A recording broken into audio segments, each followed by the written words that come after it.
श्री स्वामी समर्थ. मी मोहिनी विजय निंबाळकर तुमचं माझ्या यूट्यूब चॅनलमध्ये खूप खूप स्वागत आहे. आजच्या व्हिडिओमध्ये आपण बघणार आहोत हळदीचा करा हा उपाय पितृपक्षामध्ये घरात आर्थिक समस्या कमी होईल. सध्या पितृपक्ष सुरू आहे. या काळात आपण पितृंसाठी श्राद्ध घालत असतो. भाद्रपद पौर्णिमेपासून ते भाद्रपद अमावस्यापर्यंत पितृपक्ष असणार आहे. या 15 दिवसात शक्यतो कोणी नवीन काम किंवा कार्य कोणी करत नाही. या संपूर्ण पक्ष पंधरवड्यामध्ये हा आपल्याला पूर्वजांसाठी समर्पित असतो. आपल्या पूर्वजांचा आशीर्वाद मिळावा यासाठी हा काळ खूप महत्त्वाचा मानला जातो. अशी मान्यता आहे की आपले पितृ हे कोणत्या ना कोणत्या रूपाने आपल्या घरी येतात आणि आपला भाग ग्रहण करतात. काही पुरातन गोष्टीनुसार देवी देवतांच्या आशीर्वाद घेण्याआधी आपल्याला पितृंचा आशीर्वाद खूप महत्त्वाचा असतो. जर का आपले पितृ आपल्यावर नाराज असतील तर देवांचा सुद्धा आशीर्वाद लवकर प्राप्त होत नाही.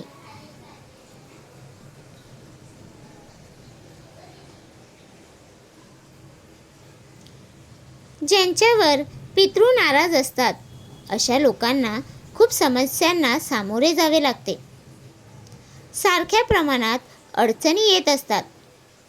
कोणतेही कार्य हाती घेतले की त्यात अडचणी सुरू होतात. आर्थिक समस्या खूप मोठ्या प्रमाणात जाणवत असतात. जर का आपण पितृपक्षात चांगले काम केले तर आपल्याला आपले पितृ प्रसन्न होतात, काही आशीर्वाद देतात आणि या काळात आपण काही छोटे छोटे उपाय केले तर आपल्याला पितृंचा आशीर्वाद मिळू शकतो.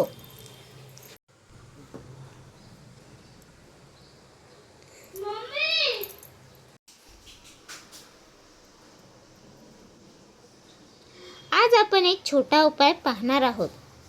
तो जर आपण केला तर त्याची खूप चांगले फळं आपल्याला मिळू शकतात. हा उपाय आपण फक्त पितृपक्षात कधी पण केला तरी चालतो. शक्यतो आपण हा उपाय गुरुवारी किंवा एकादशी दिवशी केला तर खूप उत्तम. तसेच आपण हा उपाय सर्व पितृ अमावस्या दिवशी सुद्धा करू शकता. या दिवशी पितृंसाठी पिंडदान केले जाते. सर्व पितृ अमावस्या दिवशी पण श्राद्ध आणि पिंडदान करतो. यामुळे आपले पितृ आपल्यावरती प्रसन्न होतात आणि पितृदोषांपासून सुद्धा आपल्याला मुक्ती मिळते.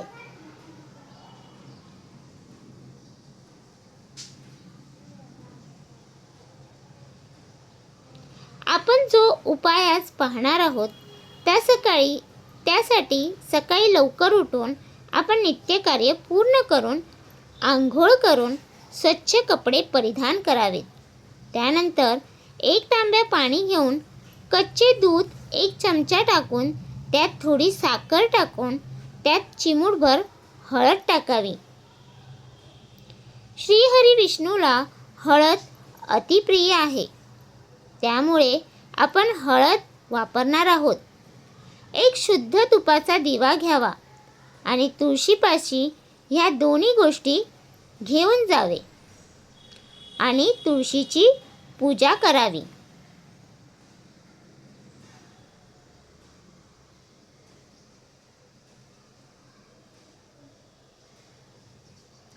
जे लोक या काळात तुळशीची पूजा करतात त्यांच्यावर त्यांचे पितृ नाराज होत नाही.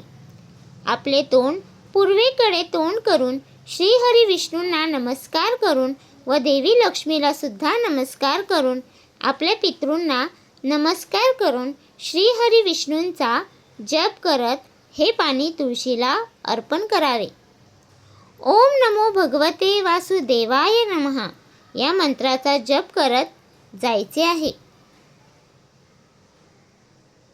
पाणी पूर्ण अर्पण केल्यावर तुळशीला 11 प्रदक्षिणा पूर्ण करायची आहे. त्यानंतर तुळशीसमोर बसून या मंत्राचा 108 वेळा जप करायचा आहे. जर का तुम्ही हा उपाय केला तर आपले पितृ आपल्यावर प्रसन्न होऊन आपल्याला आशीर्वाद देतात. तर तुम्हाला हा माझा व्हिडिओ कसा वाटला प्लीज कमेंट करून नक्की सांगा.